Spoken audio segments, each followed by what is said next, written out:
Hello दोस्तों, स्वागत है आपका हमारे यूट्यूब चैनल पर।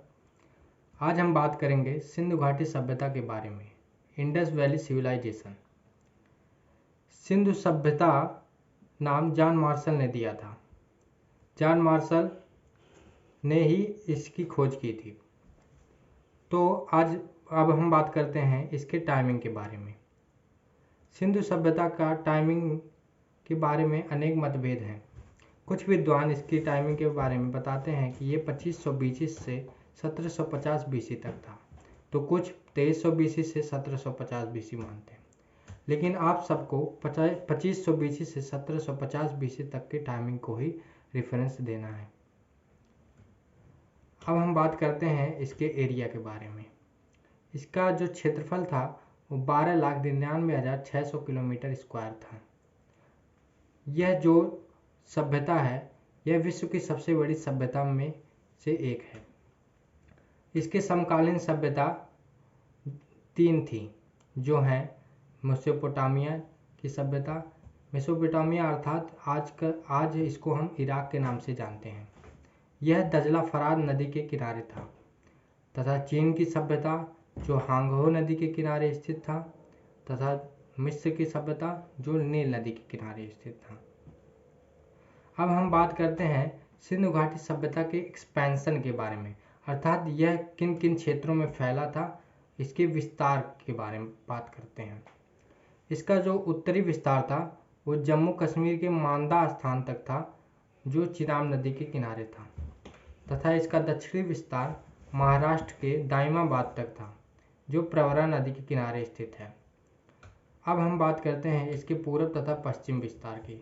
इसका पूर्व विस्तार यूपी के हिंडन नदी के किनारे स्थित आलमगीरपुर तक है, तथा इसका जो पश्चिमी विस्तार है वो बलूचिस्तान के सुतका गेंडोर नामक स्थान पर है, जो दास्त नदी के किनारे स्थित है। ये पूरा जो आप चित्र देख रहे हैं यह सिंधु घाटी सभ्यता का विस्तार है। इससे आप अंदाजा लगा सकते होंगे कि यह सभ्यता कितनी विशाल थी। अर्थात यह सभ्यता बहुत बड़े क्षेत्रफल में फैली हुई थी। अब हम बात करते हैं सिंधु घाटी सभ्यता में मिले विभिन्न स्थान के बारे में। तो पहला स्थान है हड़प्पा। हड़प्पा के जो खोजकर्ता थे वो दयाराम साहनी थे। इन्होंने 1921 में इसकी खोज की थी। हड़प्पा पाकिस्तान के मोंटगोमरी नामक स्थान पर स्थित है, जो रावी नदी के तट पर है। अब हम बात करते हैं कि हड़प्पा जगह से हमें कौन कौन सी वस्तुओं के साक्ष्य मिले हैं। तो वहाँ से हमें 6 अन्नागार मिले हैं, जो इंडस वैली सिविलाइजेशन की सबसे बड़ी बिल्डिंग कही जाती है। तथा इसके अतिरिक्त पासा, गेहूँ, जौ, कब्रिस्तान S37, बलुआ पत्थर, देवी मूर्ति तथा अन्य भी बहुत से साक्ष्य मिले हैं। अब हम चलते हैं दूसरे स्थान की ओर। दूसरा स्थान है मोहनजोदड़ो। यह इंडस वैली सिविलाइजेशन का सबसे प्रसिद्ध स्थान है। इसके खोजकर्ता राखाल दास बनर्जी हैं, जिन्होंने 1922 में इस स्थान की खोज की। यह सिंधु नदी के किनारे स्थित है तथा पाकिस्तान के लरकाना जिले में स्थित है। यहाँ से प्राप्त वस्तुओं में महान स्नानागार, पुजारी, सूती वस्त्र, नर्तकी, पशुपति, मुहर, तांबा स्केल, मेसोपोटामिया मुहर आदि के साक्ष्य मिले हैं। अब हम तीसरे स्थान की ओर बढ़ते हैं। यह स्थान है धौलावीरा, जो भारत के गुजरात राज्य में स्थित है। यहाँ से प्राप्त वस्तुओं के साक्ष्य हैं, जैसे जल भंडार, स्टेडियम, बांध इत्यादि। चौथा स्थान है चनहूदड़ो। यह पाकिस्तान में स्थित है। इसकी एक विशेषता यह है कि यह बिना दुर्ग का शहर है। अभी तक मैंने जितने भी शहर बताए हैं वे सब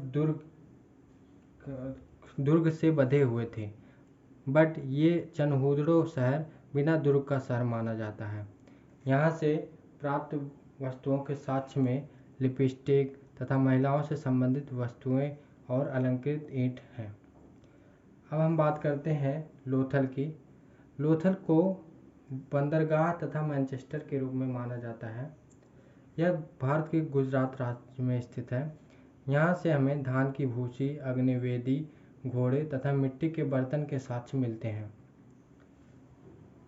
कालीबंगा जो भारत के राजस्थान राज्य में स्थित है। यहाँ से हमें चूड़ी, अलंकृत ईंट, ऊँट की हड्डियाँ, खिलौना तथा इत्यादि के साक्ष्य मिलते हैं। राखीगढ़ी यह हरियाणा में स्थित है तथा यह इंडस वैली सिविलाइजेशन का प्रांतीय राजधानी माना जाता है। यहाँ से मुख्यतः जल निकासी की साक्ष्य मिलती है। अब हम बढ़ते हैं अगले स्थान की ओर। हमारा अगला स्थान है रोपड़, जो पंजाब में स्थित है।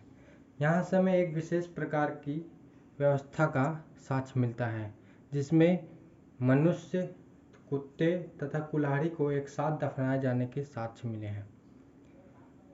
अब हम आगे बात करते हैं इंडस वैली सिविलाइजेशन के जो शहर नगर थे उनकी प्लानिंग के बारे में, वे कैसे व्यवस्थित थे इसके बारे में हम जानते हैं।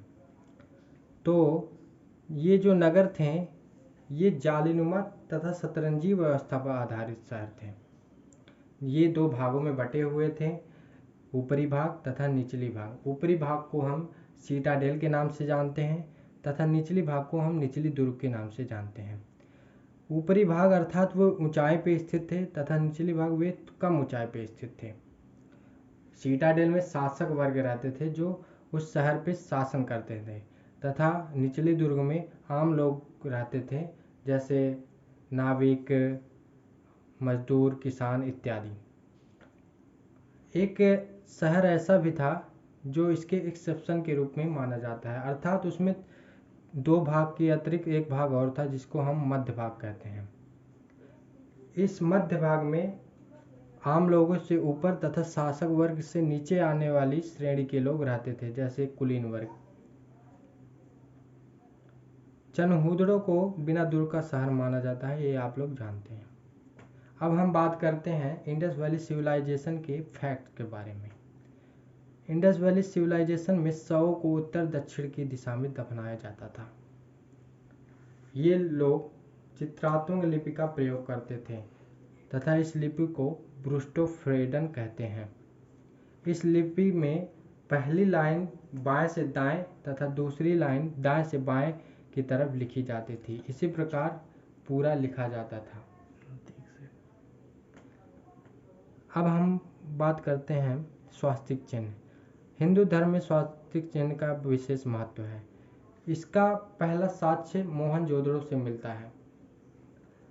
अब हम बात करते हैं कि इंडस वैली सिविलाइजेशन के लोग किसकी पूजा करते थे। तो उसमें पशुपति तथा मातृ देवी शक्ति अर्थात दुर्गा जी की पूजा करने का साक्ष्य मिलता है। इंडस वैली सिविलाइजेशन के लोग व्यवसाय में मुख्यतः कताई, बुनाई, नाव बनाना इत्यादि करते थे। इंडस वैली सिविलाइजेशन के शहर जो थे वो बड़े ही विकसित माने जाते हैं। अब हम इसके बारे में अगला फैक्ट जानते हैं। अब हम बात करते हैं अगले फैक्ट के बारे में, जो है कि कपास का उत्पादन सबसे पहले सिंधु सभ्यता के लोगों ने ही किया तथा ये लोग वस्तु विनिमय प्रणाली का उपयोग करते थे। सिंधु घाटी सभ्यता के लोगों ने बहुत सी फसलों का उत्पादन किया, जिसमें प्रमुख फसलें हैं गेहूं, जौ, दाल, सरसों इत्यादि। अब हम बात करते हैं कि ये जो नगर थे इनको किन श्रेणियों में बांटा गया था।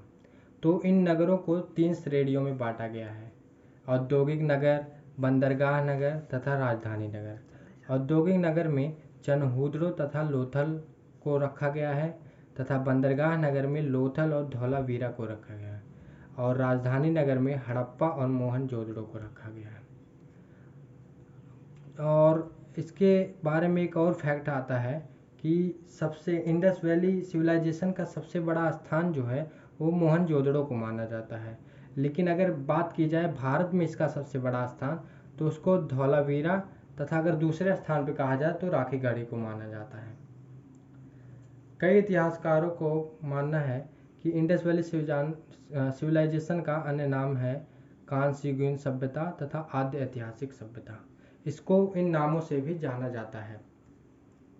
अब हम बात करते हैं कि इंडस वैली सिविलाइजेशन के लोगों को इंपोर्ट कहाँ से करते थे वे लोग, अर्थात वे मुख्य वस्तुएं जो वे लोग उपयोग करते थे उसको कहाँ से मंगवाते थे।